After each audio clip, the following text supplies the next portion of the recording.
Hi everyone, it's Teresa Farmer here. Welcome to the Mother Days. Hi Dazeys, welcome to the Mother Days. I'm Sarah Wright Olson. We're so excited to be here today. We have the most amazing guest. It's so funny, right before we started this podcast, right before she came on, I sat here for a minute and I took a deep breath and I was like, Teresa was off to go poo again.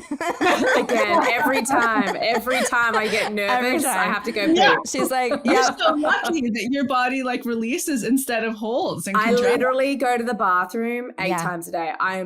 Actually, I was going to say, I'm not shitting you, but I am shitting you. Seriously. No pun intended. Yes, all the time. I'm very regular, guys. Very regular.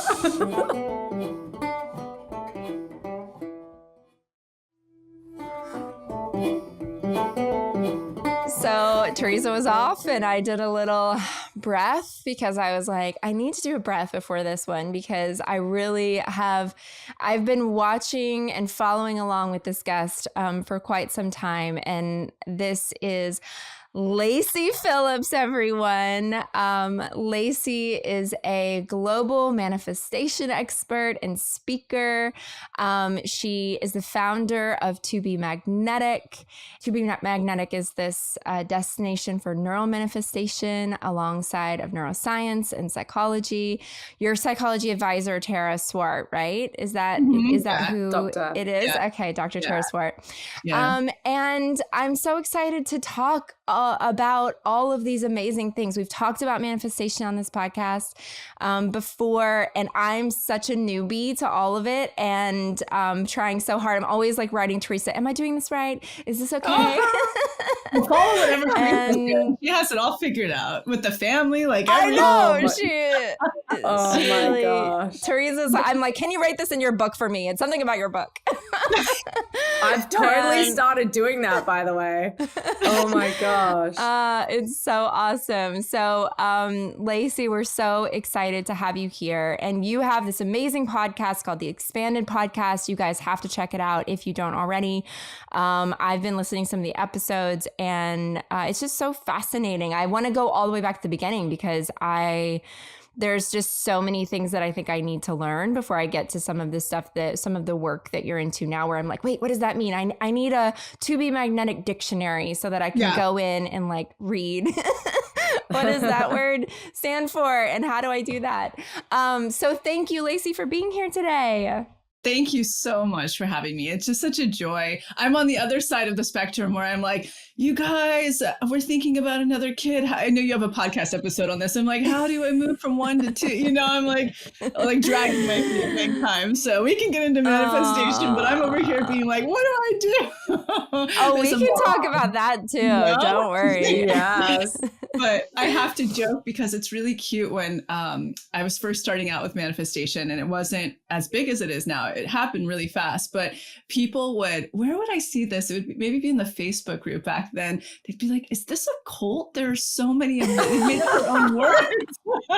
And then genuinely people would hop in and they'd be like, well, it doesn't seem like they're isolating people from their friends. They were having to really suss out if they're dissect it. Wow. We have a good glossary because there are just words like expanded and all these things that people are like, what? What's the beginner of this? But take it back way to the beginning, how I even got into all of this. Like you both, I was an actress and a model when I came out here, and I just was really broke. And I was like, how do I control my monetary existence out here? And it's really cute. My mom, is a medium, and I grew up around a lot of spirituality around me and gifts and things around me. And she was like, I'm going to get you a session with my psychic. And it's really fascinating because her psychic was actually right in the long run. And she told me, she was like, read this one book, which I won't mention because it'll lead you down the worst rabbit hole, but she was like, follow it to a T and you will manifest everything you want. And so I became a full-blown closeted manifestation nut. Like I was doing The Secret, I was doing the Law of Attraction, I was doing everything. I was doing vision boards. I was so afraid of being negative, like that stuff that I like to say, like the superstition you're taught.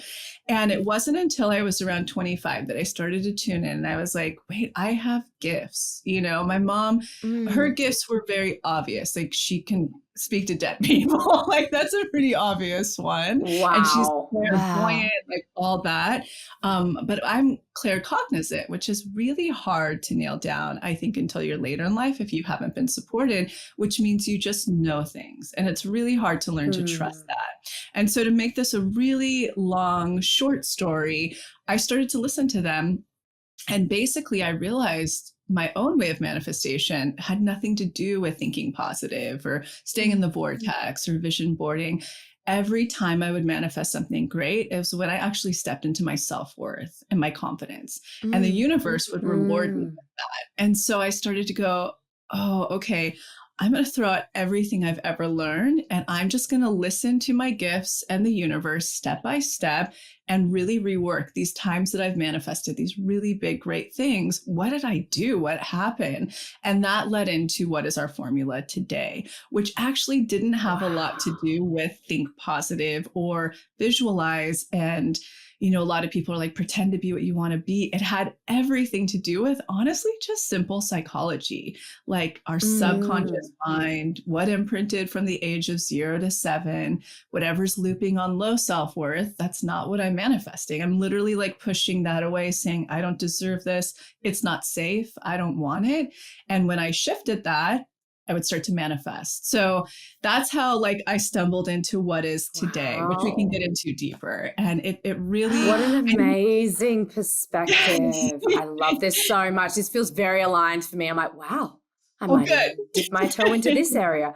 Because that you're right about that thing. There's like a narrative in the manifesting law of attraction world where it's like, lean into the positivity, leaning like whenever there's like something negative, like block it out. But I'm always like, oh, but really we should be unpacking the source of where those low vibrational feelings are stemmed from. And I have a lot of friends, even though I feel like my default mode is like bubbly and positive and happy. So a lot of the, I guess, the feedback I've been getting from friends is like, oh, but you naturally are in a place of like feeling good about life and like cooling things in. And that's just your default mode. But for other people who deal with a lot of anxiety and depression, and some of my other friends are like, we find it really hard to be positive. So how we can't manifest, or like we're failing at manifesting because it's just too hard to feel like we're worthy of these things. So I love your approach because it takes a look specifically at like what that self-worth is and unblocking those things. It's amazing. Do you have a specific process on how to first identify what those blockages are, and then secondly, how to work and massage those areas? Oh yeah, we have it down to literally a science now. Wow. And so I love what you said, because, you know, I would argue if you're a naturally magnetic person, that most likely your imprintation of experiences from your environment when you were younger, you were probably, I don't know, you know, the limit of your childhood, but the way that you were imprinting and receiving them, it was probably in a place of worth and, you know, having a lot of, I don't know what your childhood was like, but for somebody who is naturally bubbly, etc., and is manifesting things that you desire, which I would argue, it seems like you've manifested great things. You know, I think I remember watching years ago, who's your good Australian friend, your close one? Phoebe. Is that right? Phoebe Tonkin. Yeah, our vision board on YouTube. Is that what you were going to say? No. It was when you guys were kind of doing this. And I remember you sat down saying, you were like, she was like, what do you see in your future? What do you want? And I think you said, I've always wanted a big family. Family is really important to me. I've always wanted a big family, something to that vein. So anyways, to get back to answering, your question. So people who are like, it's really hard for me to stay in the vibration and etc. The one thing I had to learn in manifestation is I had to throw all of that away, all of that fear of not being like that positivity is what will attract, or if I'm not in the frequency of the thing or the frequency of love. And what I realized was, like you were saying, is that negative emotion is actually the roadmap to exactly pinpointing what the block is in ratio to that thing you're calling in. So let's just unpack it really fast. I'm going to talk fast about it so that we can, dive a little bit.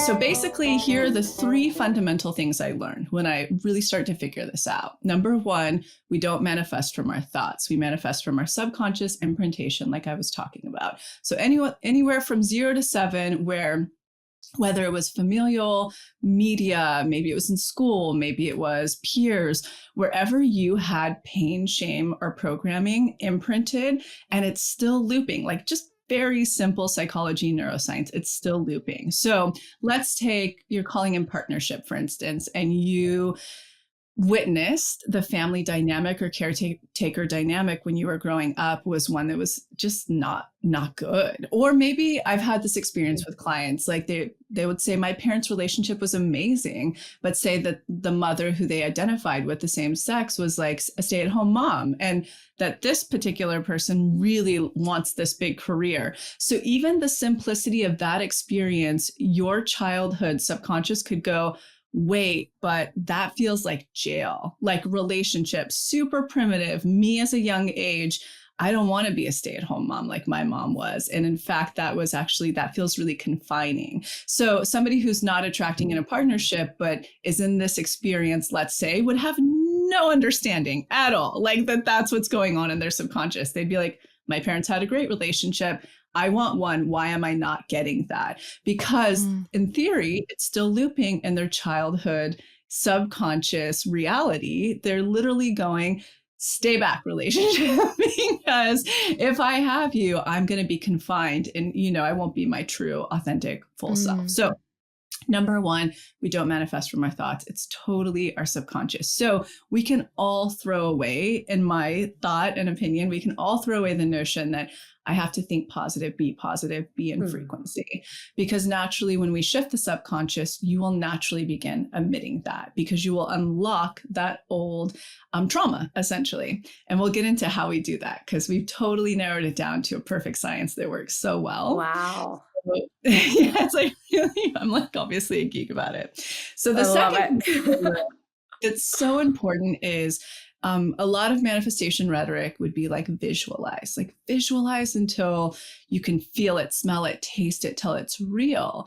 And another thing, just getting back to the subconscious, if you have never seen to believe that that's possible, it's just not coming. There's no space for it to come in. So like an example of this, it's so silly and egotistical, but I really would experience this. I was a waitress at the Laugh Factory, and I was making like $300 or $400 a week. And I would be visualizing like what I have now in Topanga, this existence.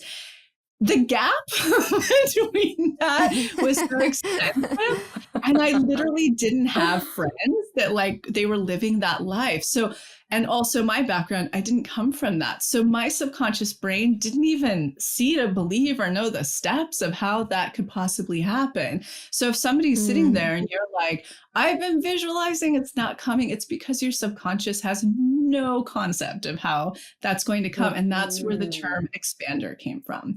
It's literally finding somebody. This makes sense now for the podcast. Yes. It's finding Okay.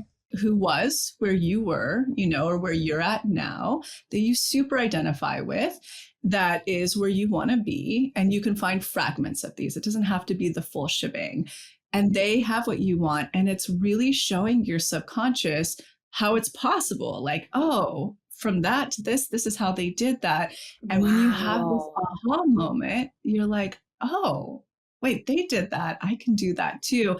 Bam, you just created space in your subconscious for that to be possible. So this is like such a big psychology, neuroscience piece. Like, I don't care how much you sit there and visualize, if your subconscious has never seen it and can't totally wrap your head around it, literally, it's just there's no space for it. So that's number 2.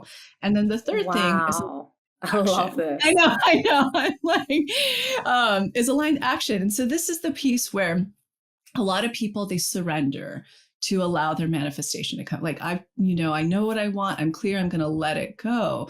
And the universe loves, like, this is what I discovered. It loves when you step into your self-worth. And this is something that most people will start to have a light bulb moment with. I started to discover that you're tested. Like, before your manifestations come through, you'll often be tested. And this is when the universe, like, let's take your ex, what your guys' exes, you guys are both in happy relationships. Yep, got one, got 10. Right? Got a few of those. When you were like exiting that experience and before this experience came through, what were the suitors like that showed up before? You know what I mean? Or let's take a role that you've been on. And it's like, have you had the dangling carrots where the universe is like, are you going to settle for the low self-worth things that you said you're not going to do anymore? Like, let's say you're calling in that role that's like, I want this piece. The universe will start to go, you do, huh? Because what you want is here and you're here, and you know that because you don't have it, right? So the universe is going to go, oh, this just happened to me. Yes, isn't it? People, nobody talks about this. So that's the aligned action piece. It's like being able to say no, set boundaries, etc. So I say all of that because those 3 things have to be in motion at once to manifest. And we'll get into that deeper, however you guys want to ask questions. But to really crystallize and answer your question, Teresa, what I realized is, in order to change the subconscious, it's really simple stuff. Like, I created a really bespoke version of self-hypnosis because I was working with clients. I got booked out like years in advance and I freaked out and I was like, how do I help more people at once than one? And so we've worked with psychologists, neuroscientists, EMDR experts, somatic experiencing to create these self-hypnosis that do exactly that. Basically, they take you into theta. So different than like regular hypnosis, because a lot of those are like, how do I put it? They're basically so on the nose that they bypass the experience. And what I realized with my brain that's pretty low self-worth, if it's, traditional hypnosis will be like, just feed it the new prompt. My brain would be like, how did that happen? Like, how did I go from here to here and now that's healed? So you actually live through the experience, with somatic experiencing, EMDR informed exercises to basically go through and desensitize the emotional experience. So it helps you detect the block and figure out, which is mind blowing, because you'll be like, you'll get there so easily and you'll go, I did not even remember that I raised my hand in 5th grade and I said the wrong answer. And it was so shameful and humiliating to me and embarrassing that that's why I can't public speak and I turn away parts. Like, that's why I'm literally like not able to manifest, acting gigs or whatever. So it'll crystallize and then you desensitize the experience around it. And from that, you start to have a high self-worth experience, which is literally overriding the old neural pathway and unblocking it. That's why we call it unblocking. And now while you're expanding at the same time and showing your subconscious, like taking that example of the hand and I'm calling it a part, just a small part, whatever. And now I'm expanding and I'm meeting people that are just a little bit more successful than me. And I'm going, oh, if they did that, I can totally do that. Now I've just created space for it to come through and for it to land. And now my thing is to basically say no to the tests that are going to come through along the way. So that's the spiel. And now I'll let you guys answer any questions. Oh my god! I feel like my whole body is vibrating right now with excitement. I'm like, wow, this is like an area of manifesting that I haven't tapped into yet. And that's some of the things you were saying were just really resonating with me. Sarah, do you want to jump in? I know you have 1,000 questions. I know. Well, actually, I was just going to like throw this out there because I think I was talking with Teresa about this before, because on our podcast, I've actually talked about, oh my God, I can't even speak. I'm so excited.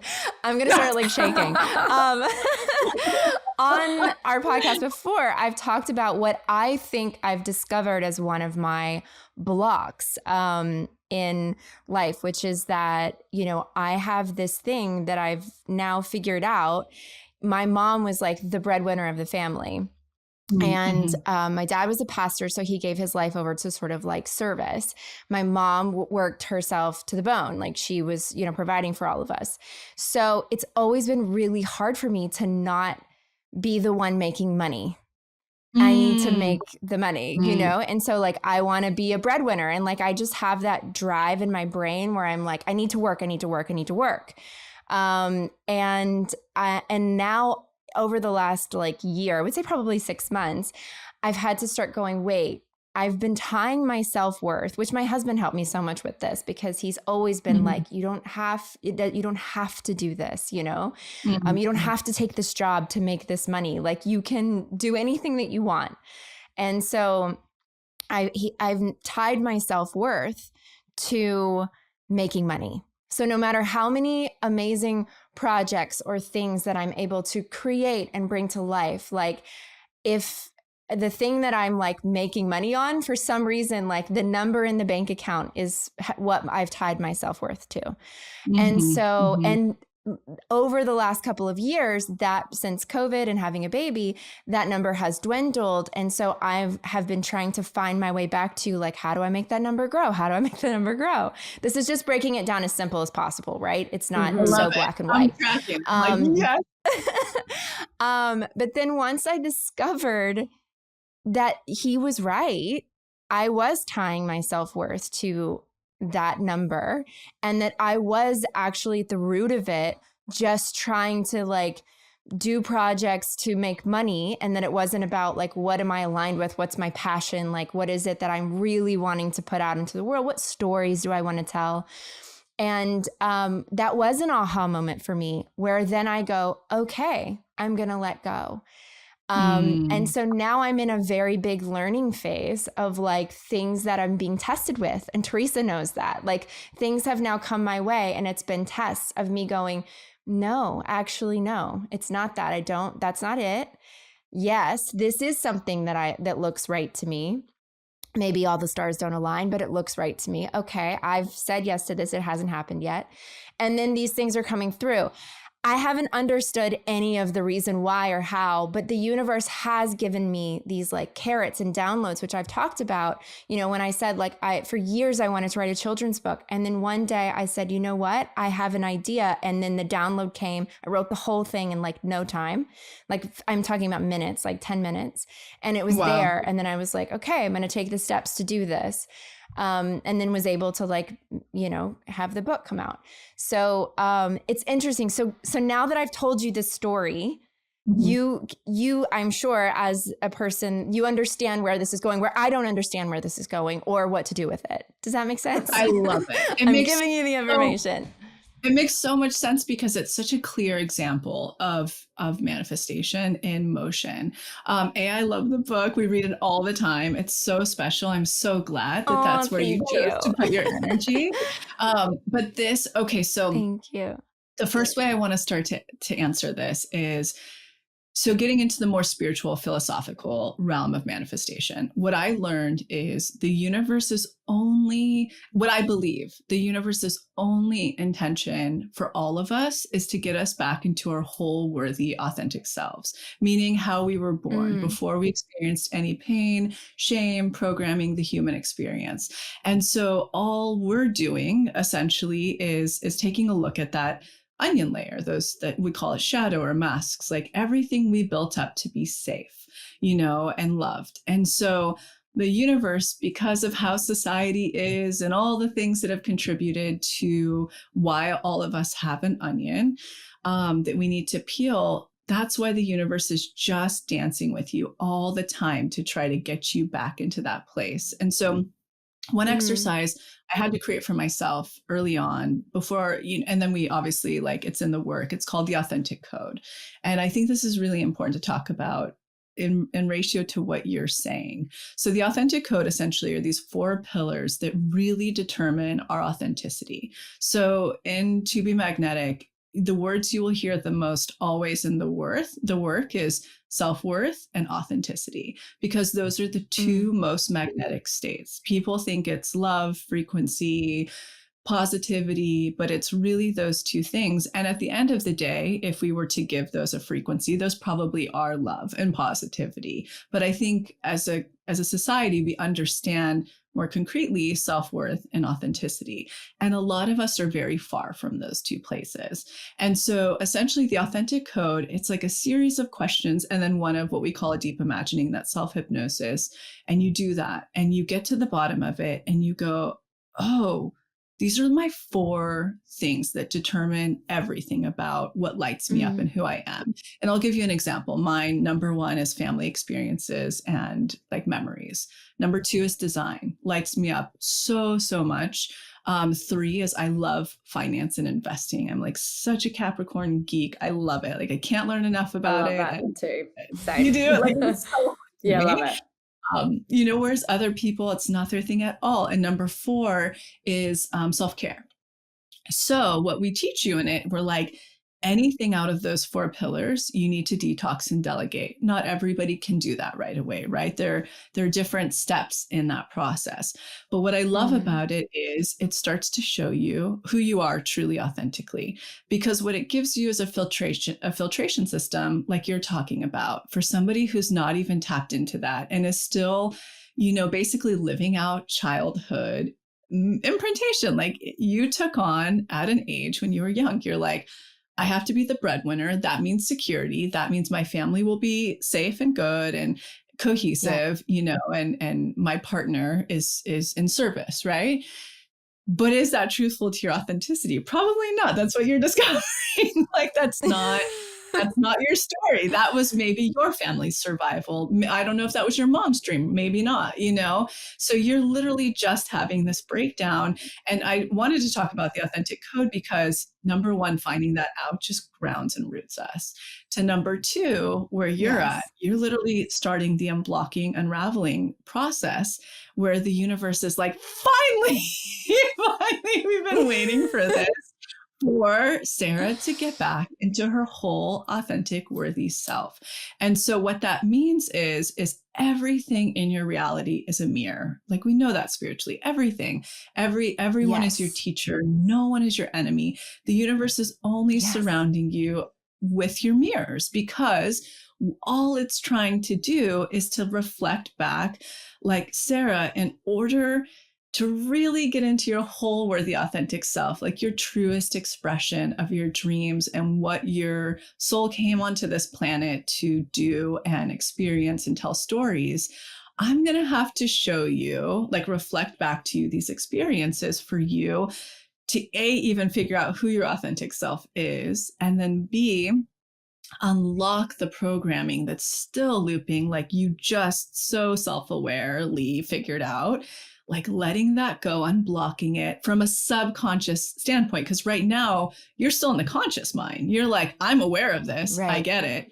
But that still doesn't change anything in my subconscious brain. I mean, little by little it would from neuroscience, but not fast. Even talking about it to you here on the podcast, I can feel the lump in my throat and the tears in my eyes because it's powerful.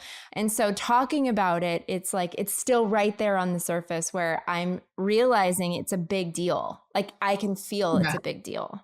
Yeah. And it's such a big deal, which anybody listening to this podcast can resonate with. It's a big deal because I bet if you really start to unpack it, there is this level of safety that is involved in it. I think that's probably the root, where if anything ever happened with your husband or what, you're safe. You're okay if you're making that money, right? If you have that. However, the universe is to truly come into your integration, to truly come into your full power, I need you to stop being safe. You're protected, you're held from the universe. Like obviously your husband, but from the universe. You know what I mean? That's the real lesson here that you're going to start learning. And that not only that, when you do get into your full expression, you're going to make so much more money than you ever did when you weren't in it. Oh my gosh, I said that on the episode. 100%. I was like, it's going to unblock, and then all of a sudden you're going to be like, oh, like it's going to be raining money. It's funny because as you talk about it, like I wanted to break it down as simple as possible. You know, it's so tied to there's so many connections when you really try to like, you know, I'm somebody who doesn't know the way that you're doing all of this, right? But I do like sit and I can sort of piece together all the things where I go, now I'm also at the same time that all of this is, you know, coming up for me, I've also really stepped into my spirituality, trying to connect to the other side. Now the person that I learned about spirituality from, which was my dad, who was a pastor, you know, he had a really big arc in his sort of religious life experience, but I turned away from religion, which I just didn't like the organized religion. But now I've stepped back into my spirituality, which is very different than religion, but he's now on the other side, and I'm trying to communicate with him on the other side, which is something he never would have believed in. So there's just so many more interconnected things to all of this, but it's fascinating now that I've sort of opened this up. I feel such a deeper connection with the universe. I've been asking for signs. I've been getting signs. Like the whole thing is crazy what it has, using your word, unlocked already, and I don't even know what I'm doing. Does that make sense? One thing, and this is a total side note, are you a Libra? Did Morgan say that? I think Morgan said you might be a Libra. Yes, I am. Yeah. That's something to note. And I bet any other Libras listening might have this aha moment, but my mom's a Libra that's as well our medium. So just know that gift is there. Like you guys are close to the veil. So keep working on that with your dad, because I'm sure that communication can become Lacy, a lot more. What's your star sign? Aquarius, like through and through. Yeah. Oh my gosh. I'm a Pisces.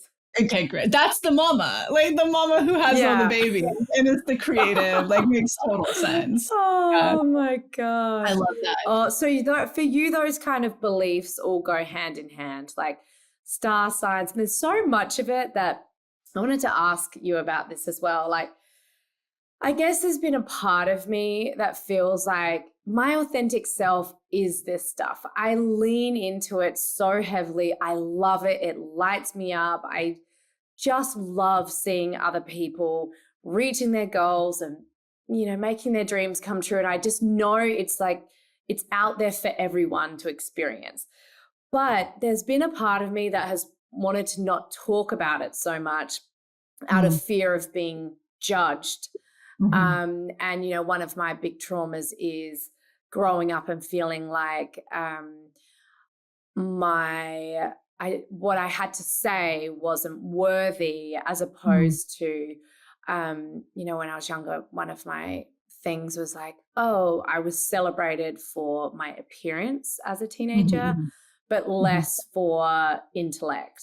So that has always been like this big gaping wound for me of, I don't want people to think that what I have to say isn't worthy. So I've actually kept a sort of a closed lid on like my beliefs in this area. And I've only recently been talking a little bit more publicly about manifesting, because it can be met by so many naysayers and so much judgment. And I wanted to just hear from you. How do you navigate that? I'm sure you probably don't come across it too much in your work, because like-minded flock to you. No. But how do you engage with people who want to have that kind of critical conversation with you surrounding the universe stuff, star signs, manifesting? I'd love to hear your thoughts on that. Yeah. So like I am such a deep witch. Like that's just how I live. You know, it's like there's not even our co-care person in our like there's not a conversation that's not deep. Like we're so out there. Yes. You know, Yes, so deep, like yes. everything.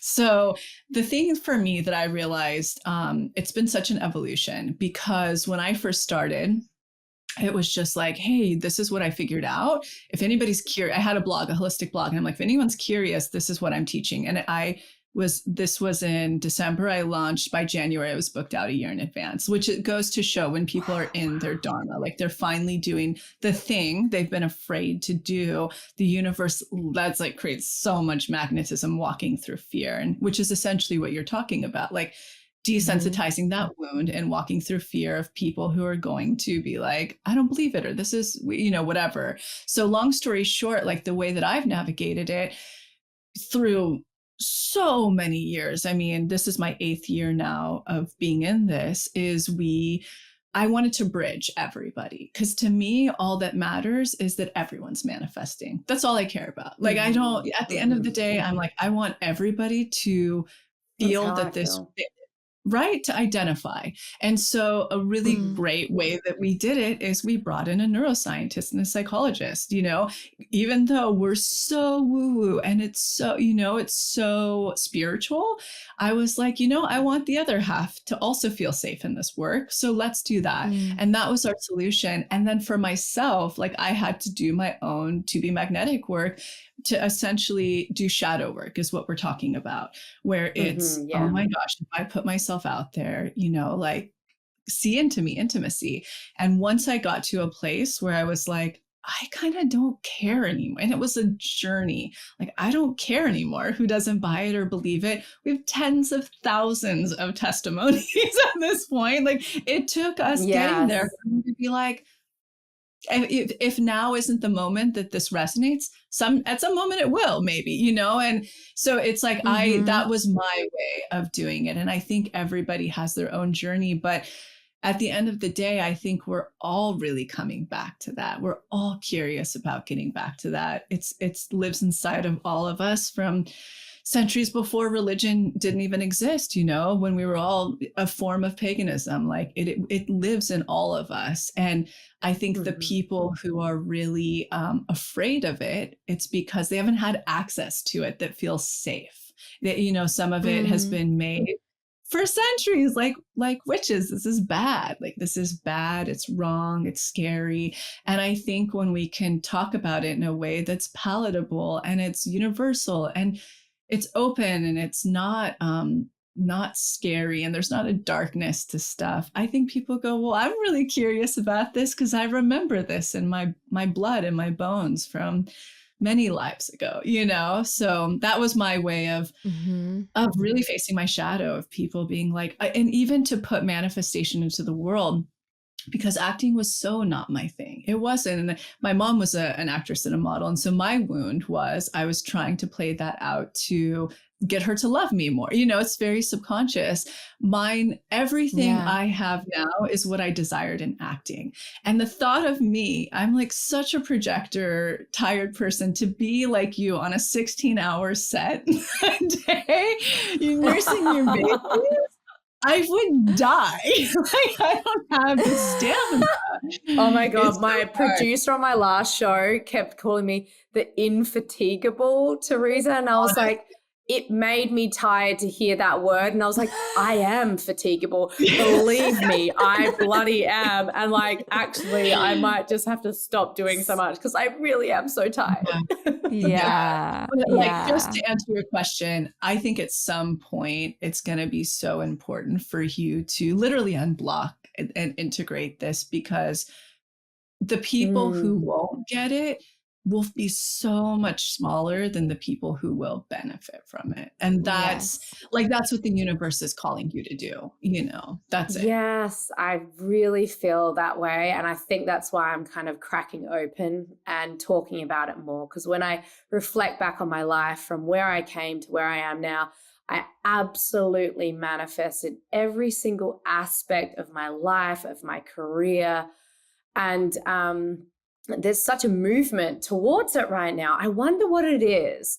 I see it on billboards. I see people like really huge celebrities that I follow talking about it. I read an interview with a cast member. I did this movie with Hannah Waddington, who was on Ted Lasso, and she's like very open about her experience of going out into the middle of the road and being like, I need this job and I'm calling this job in, and it landed perfectly in her lap. And I'm loving it. Like, I'm just so excited by so many people joining the conversation. So I certainly feel ready to talk about it more now, and really feel so inspired by the work that you are doing and how you've been able to integrate using the doctor and the neuroscience. I think it's just a smart way of doing it so that it applies to everyone. It can be palatable for everyone. So what would you say for a complete newbie, someone who's a little bit nervous about it?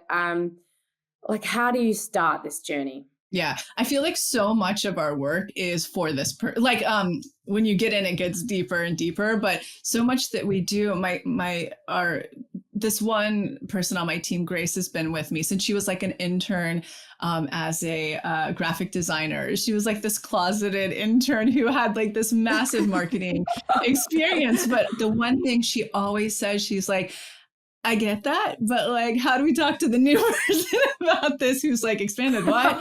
So we've like really, really tried to fine tune exactly what you're asking. And so the first way, if anybody is like, this resonates, so I want to learn more about this, we always say there's this one podcast episode, which we can send you the link to. It's called Manifestation 101, that just you learn like a little bit deeper than the things I've mentioned here. Like it's so... And you're like, oh, okay, I get that. Yeah, that makes sense. And then we have this really great free little mini workshop you can do where you get to experience a deep imagining, because some people are afraid. They're like hypnosis and they have all of these notions of like way back in the day. But all that hypnosis means is it's a deep meditation. Like when you're in any meditation, you get into theta and then, yeah, right. And it's actually like the most peaceful, incredible thing. Once you get hooked on it, you're like, this is awesome. You know, I don't have to leave my bed to do that. Like, this is great. Yeah. And so we have that, which we can give the link. You can go in and try that. It's totally free. And then the third thing that I really love people to do, because the expander concept, it's like, oh, I get that. I get it, but like, I really want to get it. And so we've created, and I tell our team, I'm like, extract every single manifestation that people share with us, because they share them so often, because people don't realize we have it categorized. When you go to our testimonies, it's like career, love, a relationship, money, like just, we have travel, you know, random. And then there's like, you go thousands of them. And basically what people don't realize is when you're going in and reading those, you're already expanding yourself. So when people are like, but how do I find expanders if I don't have, you know, like say they identify with either of you and they're like, we don't have her around. I can't pick her brain, how she did this. Literally you go in and people will share their Instagram handles, they'll share their photos. So, you know, if you come from a different cultural background and you're like, well, yeah, but they're privileged. Of course they did that, you know? And it's like, we want everyone to see anyone they can identify with, you know, from anything you identify as, because the moment you read, you're going, okay, I'm manifesting a new job, you know, or a career bump, go into career and start to read how people did that. You're having that, oh, wait, they are this and they went to that job, I can do that too. So then you already begin expanding. So those are like the 3 entry points that I would do, and see if it's for you. And most people go like, oh, this is for me after they do it, because they're like, I need to go deeper. You know, that's the best thing. Manifestation is everywhere. And when I started talking about it, like it wasn't what it is at all now. And it was like, you kind of had the secret, you had little things like that. But I think the boom is, you know, to get spiritual, I think it's because we're in the Aquarian age, we're moving in, people are feeling it, like even astrologically, everything that's going on to push us to where we're going. I think it's like, oh, it's time to know that the systems of how they worked, they're not really applicable anymore. And you're much more in control of your life and in the driver's seat than you think. And, you know, the variables that were around to make you feel like you're not are kind of crumbling. You know, we saw that in the pandemic. We saw that like, oh, wait, I can stay at home and work. Like, wait. It was just such a reorganization.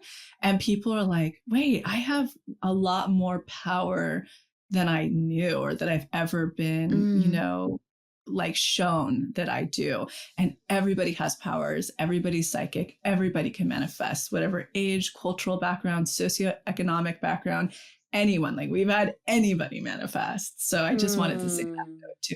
And I love for the mothers out there and fathers and parents, you can be instilling this in your kids from such a young age. We talked about this. My son, the other day, he was at his sports day, and I did not know this until after, but he ended up winning his sprint race, and he had been saying, I think I'm probably going to come third or fourth.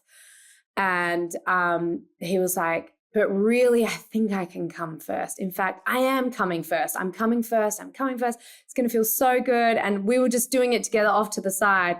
He comes first in the race, and then his team wins the entire day. They were like definitely not going to win. They win the entire day, and he came afterwards and he showed me this piece of paper, and he had drawn it that morning. He got to school and it was his team's big trophy with all like saying like winners, and he had manifested, and he ran out. He was like, Mom, I manifested this. It was so sweet to see like how excited he was. It's like, I drew it and it worked. And we've been talking about just magic in the universe so much recently.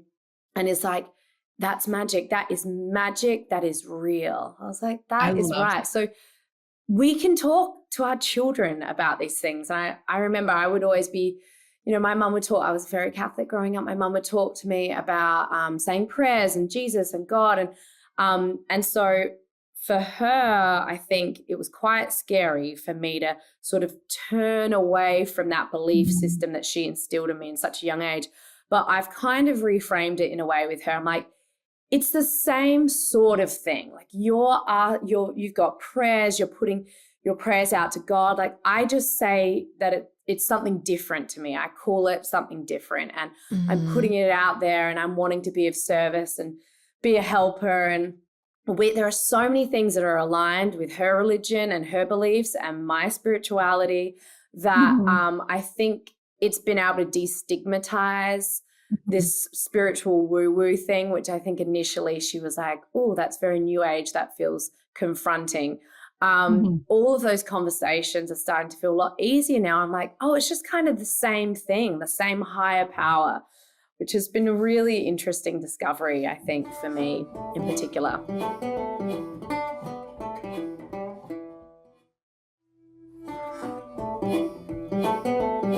What would you say to someone who, because in my brain, like the logical person who like, thinks like not in this way, would look at maybe what her son did and say like, well, he wanted to win the race and then he put the work in and then worked really hard to win the race. And then that's what it was. It's not that he like manifested it, he put the work in. And for me, it's like, it's both. Right? I would say it's the same thing, at the end of the day, like it really is. And I think the only like fraction of a difference is, and I would say this to parents as a parent, is it sounds like he's in a household that supports all, like, that it's possible, that he can do it, and maybe that's what I would say is like, the more that you can empower your children, that anything is possible. And also, I think the biggest responsibility we all have as a parent is to do our own work. Like we just do, and continue to do our own work, because whatever we're modeling is going to be what they're picking up, either imprinting as a positive experience or a negative experience about themselves. So, our therapist who's on board and does a lot of podcasts with us, she went through a divorce, like a really conscious uncoupling with her son. And she was like, absolutely no matter what you do. And I know this as a therapist, no matter like what therapy my child's doing, no matter what, he's going to think it was his fault. It's just innate. It's integral to how children perceive things based on their developmental ages. And so I think the more that we can like reflect on, if you're the parent who is skeptical of Teresa's story, like sit there and reflect back on yourself. What's the difference if he did like visualize and set an intention and is in this very supportive dynamic where his parents are like, yeah, absolutely, versus if he's in a family that's very literal, that's like, you put in the work, you set a goal and you work for it and you do it. They're the same thing at the end of the day. We always say that. It's the same. We always say that. If you call it goal setting, or if you know, or if you call it manifesting, it's the same work. It's the same thing. And I think people understanding the root of where these stigmas come from can be really helpful, regardless of what spirituality, religion, anything you identify as. But a lot of when religion was coming into play, you know, and was definitely like spreading very quickly, a lot of this terminology and power and magic and stuff that we all know that we have was made to be bad because it meant that you would go against what you were being told you needed to believe in. So that's where a lot of us are coming into the Aquarian age, and we're really starting to discover, oh, wait, like I am powerful. I can do a lot more than I've been told. It's a very like deep, like systemic thing that we're all refinding about ourselves. So there really is no difference at the end of the day, in my opinion. No, I could not agree with you more. I think about, you know, as you're talking about like the way that we speak to our children and like how we're reflecting things, and your therapist saying, or, you know, your therapist friend saying that like there's never a moment when he won't think that it's his fault. And I think about that sometimes with, you know, I have 3 children from the same 2 parents. They're so incredibly different. Like it's bananas how different those 3 kids are. Like I have one that's so super sensitive. You know, him and Bodhi are like the same age and they're so similar. But I look at him, who would be somebody that would like, you know, think something is his fault. Like the moment that I raise my voice, he's like, oh, like you're so upset with me. And I'm like, oh, I'm not. I'm just being triggered. Like I'm being triggered. Mm-hmm. It's my own thing. It's not you. It's actually me. Like it's reverting me to a place of going, oh, in this moment, you were asking me something. I'm triggered and I'm frustrated and frazzled. So I raise my voice. It has nothing to do with you. And yet I've just made him feel like it's his fault, you know, for just coming to ask me a question. What you just said is the best thing any parent can do who's remotely curious about keeping one's inner child really intact and high self-worth and deservingness. Like really is what it comes down to. Like the energetic of manifestation is like I deserve this. Like I can have this, and it is possible. And, you know, I am lovable. It's really that communication. So like even when, because most of our work in manifestation is inner child work and shadow work, which shadow work is just at the end of the day, the onion you built from inner child wounding. And so at the end of the day, after speaking to like the biggest people in the world and working with therapists and working with neuroscientists, like I think about Gabor Mate, like there's nothing a parent can do to keep their child's inner child more intact, like their self-worth, than being able to admit a mistake and communicate it to them. And I do this all the time. Teddy's too. Like I'll, you know, have like a spat with my partner and it'll be in front of her, never like big, because we're like, we've done a lot of work on ourselves. We don't have that.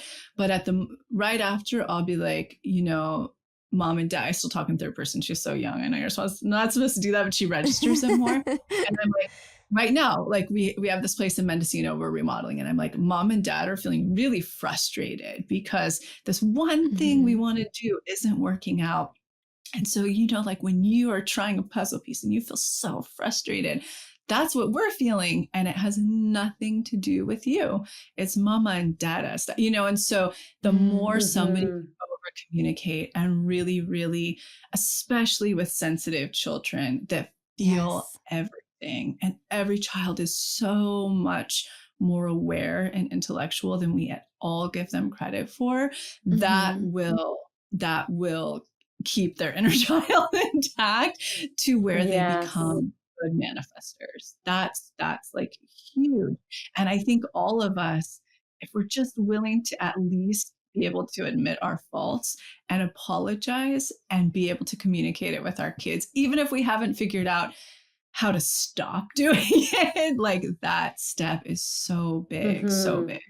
Oh my gosh, that is amazing, because it's actually where I was going to go next. And with my question was asking you about that, because I do think that so much of it does go back to our inner child, as you're saying. And so then I'm going, but right now that's where we're at with our kids. Like my son is 9, so he's beyond the 0 to 7.